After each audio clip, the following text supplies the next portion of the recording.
You're listening to the New York Sports Show, the #1 all New York sports podcast, hosted by Dominic Konareski.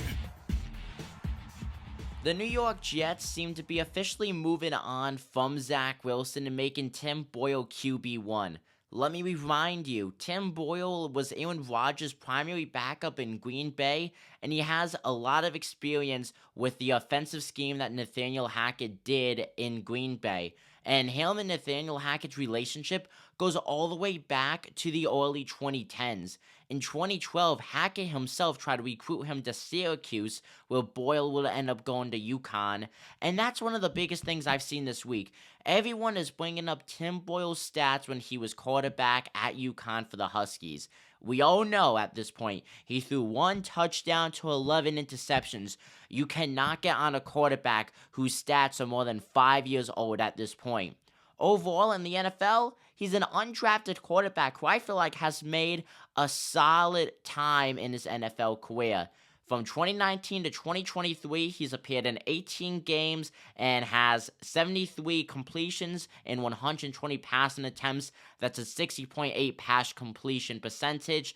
This Black Friday game, it's a historic game, first ever Black Friday game. All eyes are going to be on the New York Jets and Tim Boyle. This is his 4th career start. He's 0-3 as a starter. But you also got to look at it at when those 3 starts came.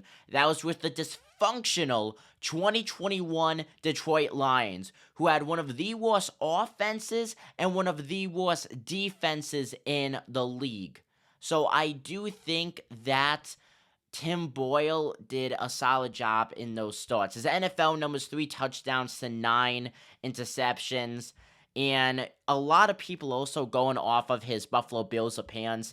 They need to realize Tim Boyle's Buffalo Bills appearance for the New York Jets that came late in the 3rd quarter, mainly in the 4th quarter, when the Jets are getting blown out. You have receivers and blockers who just want to go home at that point. Tim Boyle was put in for garbage time, and I cannot stress that enough. Tim Boyle was put in and was not expected to succeed. He was not expected to throw a touchdown or 2. And that interception came off of a deflected pass. It was not a straight up interception. At the end of the day, yes, an interception is an interception. And then a lot of people were also comparing his numbers to Zach Wilson. They both had 7 completions. Zach Wilson, though, had more than double the yardage and a touchdown than Tim Boyle. But as I said, you got to fully analyze the situation more than just the numbers themselves, especially in a game like that when you're coming in relief of a quarterback who is benched for just being awful. One of the games that I'm about to analyze of Tim Boyle's NFL career brings us back to January 2nd of 2022 when the Detroit Lions were playing the Seattle Seahawks. This was one of his starts for the Lions. It ended up in a 51-29 loss. But looking at Tim Boyle's numbers, he had a solid game. 22 for 37 passing with 262 passing yards and 2 touchdowns to 3 interceptions. Of course, that was a game that the Lions were not expected to win. And then if you also want to look at the earlier week, going back to December 26th of 2021, he went 24 for 34 passing with 187 yards, a touchdown, and interception. Tim Boyle's preseason with the New York Jets, he threw multiple picks, and he threw touchdowns and led to touchdown drives for the New York Jets. I do not think it's going to be a pretty game against the Miami Dolphins, but I do think that this is going to be a game that the New York Jets could win. They're 2 games below 500 going up against a divisional rival who's in front of them in the standings. I don't think the Jets are going to go out and win the East whatsoever. That is totally not going to happen unless there's an absolute collapse. But the New York Jets should 100% still be playing with a wild card spot in mind.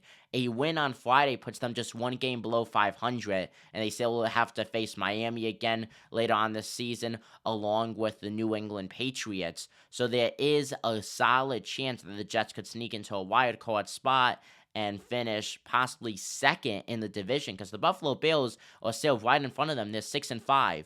The Jets are 4-6.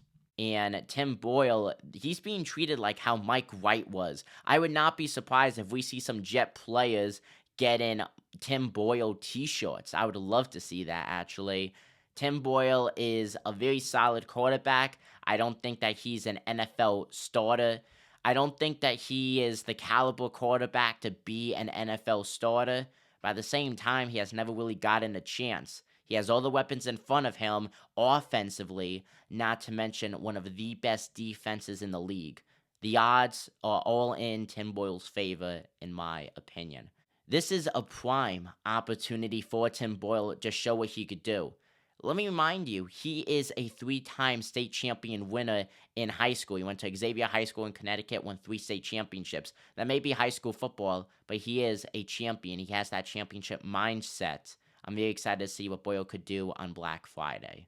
My realistic expectations for Boyle is that he's not going to set the world on fire. He's probably going to pass anywhere between 200 and 240 yards. Will probably throw an interception, but he will also throw 1, possibly 2 touchdowns and lead the Jets on touchdown drives. And the Jets defense will be able to hold Tua Tagovailoa and the Miami Dolphins offense. It will be a close game by all means. It's not going to be a blowout. And I do think the Jets could win with Tim Boyle under center.